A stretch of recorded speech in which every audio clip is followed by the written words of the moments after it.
Here's a palm I rarely mess with. This is the needle palm. Probably the most cold hardy of the palms. Looks like they have a couple of clumps here in the Myrtle beaches. I haven't seen tall ones. I just see these little clumped ones. So not really interested in palms like that. But these sagos, that guy, look at him. Wow, he's got clump on clump on clump, all in one stump. Now that's cool. That's absolutely massive though. And I put that right next to my sidewalk. Ooh. Ooh, there's a bunch of sagos here. Look at the trunk on this one. Wow. Just such a prehistoric, unique looking plant. What I'm noticing is the Trachycarpus over here next to the ocean, they don't seem to be doing so well. I don't know, this is a newer one, and you can see how it's already damaged. It doesn't have a whole big canopy, kind of just, I don't know if they're not very salt tolerant, but every time you see one, they're not in the happiest of conditions. I guess this one looks okay. But I just see a lot of pathetic looking ones. Yeesh. Look at the curve on this pindo. Wow. Does he actually have sable palmetto growing in him? Wow, he does. Wow, we've got a bunch of sable palmetto growing on the side of him. That's crazy. A lot of pindos out here in the Myrtle area.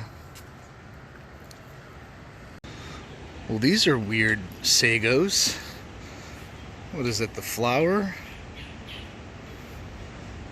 Whoa, what's happening with this sago here? That's the center flower. Where's all the outer leaves? Nice looking Camerops humilis. See, these don't really grow tall either, but they do start to get their little stalk going in there. Much more so than like a needle palm. And then you got some saw palmetto, or what do you think, silver, or the saw palmetto. These really don't trunk. I mean, they stay low to the ground. The saw palmetto. Those are pretty cool. I like them a lot better than the needle palm. I'm just not a big fan of the needle. I had one, it stabbed me a bunch of times, it died. I was like, get this thing out of here. And then I think over here is the sable minor. Yeah, looking good. I got one of these. I'm not a big fan of these. They kind of just grow and keel over, look kind of messy. They don't really trunk. But I've seen some sable minor with trunk, and they look awesome. Ooh, the sun. Oh, there you are. Been looking for you. Really nice Camerops humilis right here. I like when they're just like sturdy like this, real tough, real symmetrical looking. This is a really cool one right here. Very healthy. Like, look how tight those leaves are. This is a really nice one right here. But then some kind of look like this, like beat up, falling over. You know, I wonder if it's male and female. Because this one seems to have, or male and female. Female, male, not sure. But this one seems to have a whole bunch of fruit, you can see, and this one doesn't seem to have any. So, I wonder if that's the difference between their, why this one's growing a little more stout, and this one's like, kind of not too happy. And then this one's just like, screw all you guys. I'm just gonna have a bunch of clumps all around me. Now this sable palmetto is definitely a volunteer that just got left here. And I always think these are really cool because, you know, nobody put that there. He just kind of was like, all right, I live here, and then once he gets big enough, I guess the groundskeeping kind of just say, hey, he matches. Let him grow. He's a nice one. I want one like this size, you know. They're cool like at this size. I wonder how many years this is. 7, 8, 9 years. I mean, look at this pathetic Trachycarpus fortunei, the Chinese windmill.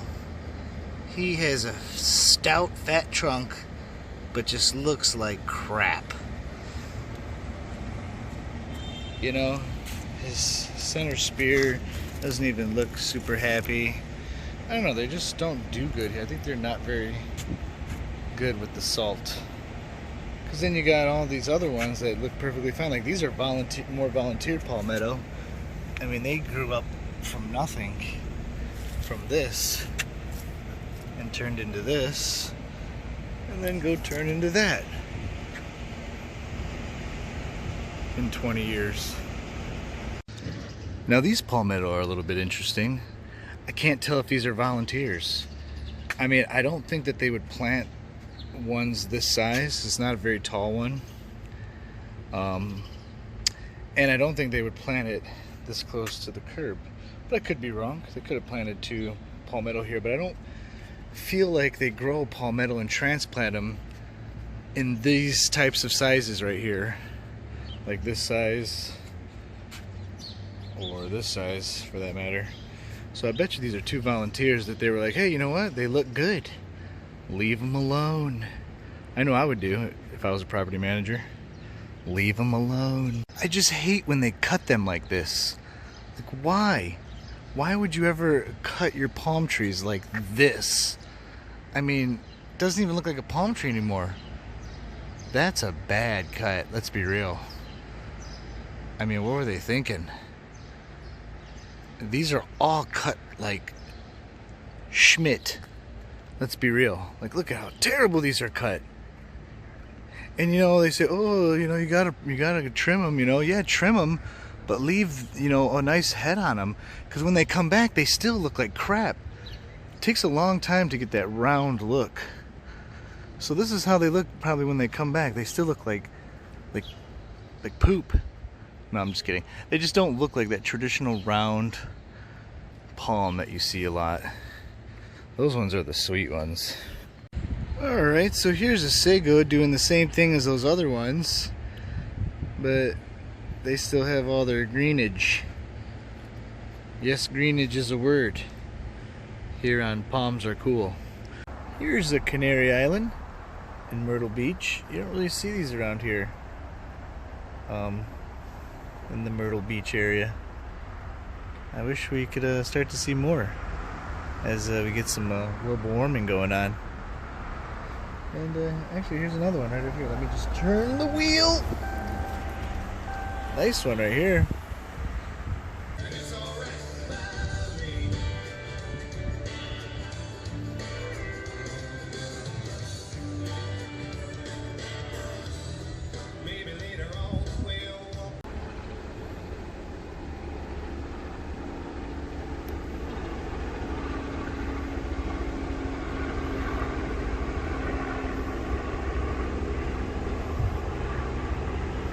Here is a weird looking palm. I have no clue what this is, because if you look at the trunk here, we got a fuzzy stump. Oops, excuse me. We got a fuzzy stump here, Trachycarpus style. But these are not your Trachycarpus fortunei petioles. They're actually very weird. And there's a few here. Here's one. There's a spear. Very weird. I wonder if these are a Livistona type, because look at these teeth. Very weird teeth that it's got here. Really weird. It's got this like yellow color. I don't know. This is a really weird palm right here. What do you guys think? I mean, check out the, I know you can tell by right there sometimes. Definitely not sable. And not, definitely not your windmill. Let me try to find it. Just a weird palm. I wonder if it's like a hybrid of something. Windmill. This seriously looks like a windmill and sable hybrid. The reason I say sable is because they got that little bit of curve right there. See how they're like curving? They curve into themselves. It's very sable-ish. And it almost does have a similar little point right there. Huh. Could this be a sable windmill hybrid? That would be crazy. And I discovered it. No, I'm just kidding.